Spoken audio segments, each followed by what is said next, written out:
don't know about guide. How is everyone? Yeah? How are we doing so far? Worth being here? Yes. All right, terrific. So, I'm Caitlin. This is a microphone. There we go. So I'm Caitlin. I'm the director of Texans for Medical Freedom. Texans for Medical Freedom is a statewide organization working with veterans, patients, thank you, and caregivers to bring medical cannabis to Texas. We think that the voices of folks who are in the room today are the most important voices in getting this work done, right? And so I really thank everyone who has gone through all kinds of travel logistics, taken time off of work to be here today. It's really an honor to be in front of everyone. And I got a head count a little while ago, and we have over 50 people here. All right,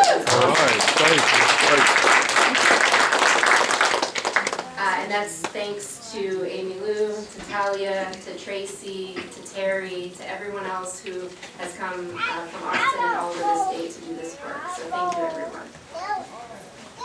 So it's kind of confusing, right? All these medical marijuana bills.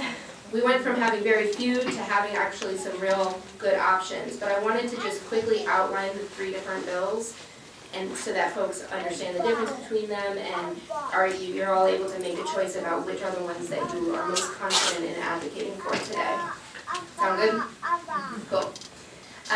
So Representative Neistat talked about the affirmative defense bill. That bill has been filed. It's been referred to a committee called Public Health, and it essentially would allow an affirmative defense to the charge of marijuana possession if the individual charged was found to be using it for medical purposes on the advice of their medical professional. It covers caretakers, which is a huge deal for everyone here today, and it also protects physicians who discuss medical cannabis with their patients. And so this is a really important bill for caregivers. We want to see it pushed through this session. This bill has been introduced for a long time. This is the session that it's got to become law, and so we encourage people to talk about affirmative defense bill in the meetings today. The next bill is the CBD only bill, which Brian from Representative Click's office spoke briefly about. As he said, it's a very narrow bill. It's a bill that would create a program for very low THC, cultivation of low THC strain of medical marijuana, specifically for intractable epilepsy. There are some, while we see it as a good first step towards talking more about this issue as a conversation piece, there's major shortcomings to the bill as well. And so for the moms here with children with epilepsy, I think it's important to really understand the bill and see its shortcomings and see where we can go with it. What I mean is some of the questions that were raised when Brian was speaking about who would prescribe is one major problem. And so at this point we're concerned that the implementation wouldn't actually reach children.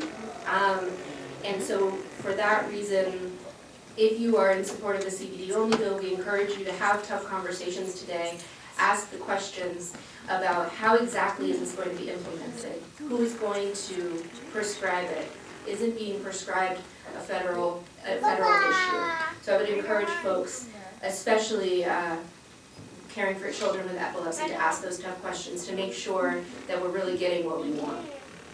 The third bill is what we're calling really a historic bill. This is the first time in Texas history that a whole plant, comprehensive medical marijuana bill has been introduced in Texas.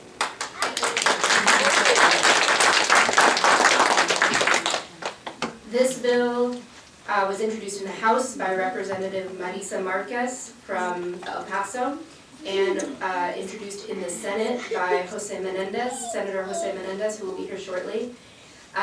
This is a broad, tightly regulated bill crafted specifically for Texas. What does it do? It would allow the use of medical marijuana upon the recommendation of a physician for a broad range of qualifying conditions that are considered debilitating. So, what are some of the conditions listed in the bill? Who knows? This is a test. We got Heather, name one. PTSD, post-traumatic stress disorder. What else? Epilepsy, Alzheimer's, glaucoma. We know, you know. Anything, what are some of the other, did you have another one? ALS. ALS, that's exactly right. Crohn's disease, HIV, AIDS, colitis, multiple sclerosis, things causing muscle spasms. But not autism. We are working to put in autism. After our conversations with you, Talia, and the moms, like we are working to put in autism. Did everyone hear that?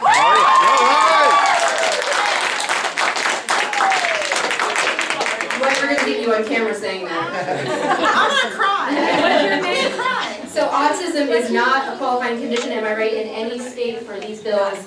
Maybe Texas can be the leader in making sure that autism is a qualifying condition.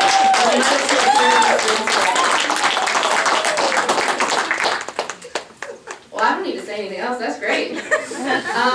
So this bill would create, as I said, a tightly regulated system. You would have to work with your physician to get a recommendation, and then you would register for a small fee, and then you would become part of a statewide registry. And so sometimes when people think about medical marijuana, it's such a political issue, right? It's so stigmatized. But increasingly, now 23 other states have brought medical marijuana programs to their residents, to their patients. And so we're pushing past politics here, and especially in Texas, we're seeing leadership from both sides of the aisle. This is not as political of an issue as it has been in the past. This is not a red issue or a blue issue, a Democratic issue or a Republican issue. This is about bringing compassionate care to patients who need it today, to you all in the room, and to families.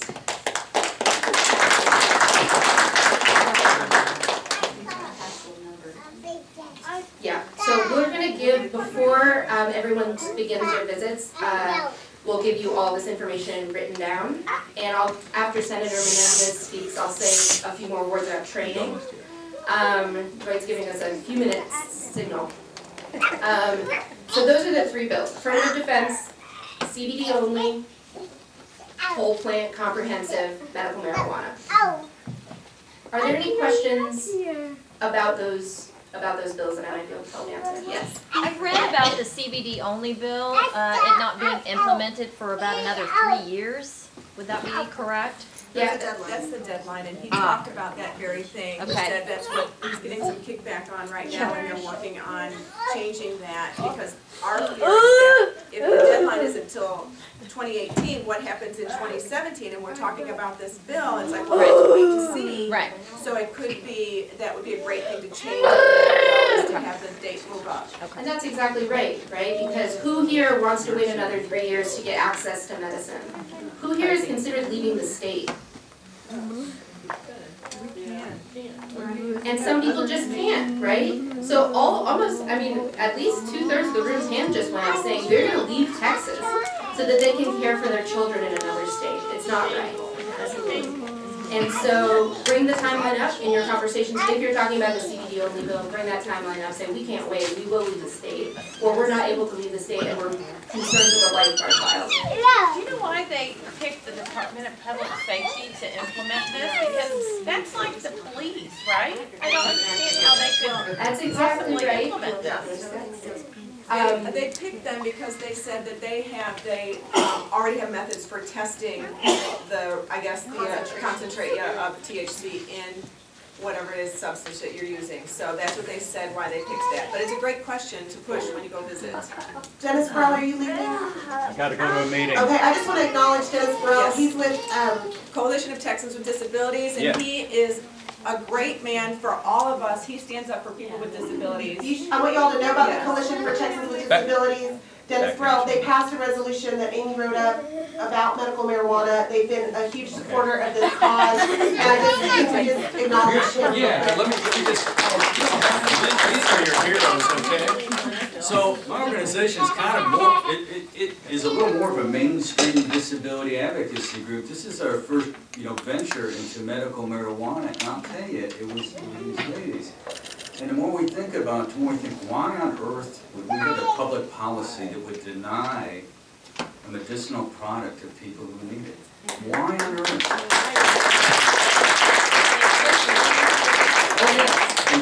I'm going to go, but let me tell you real quick, I met with the Texas Paralyzed Veterans, they're with you, and the silver-haired legislature, so old folks and vets are with you guys.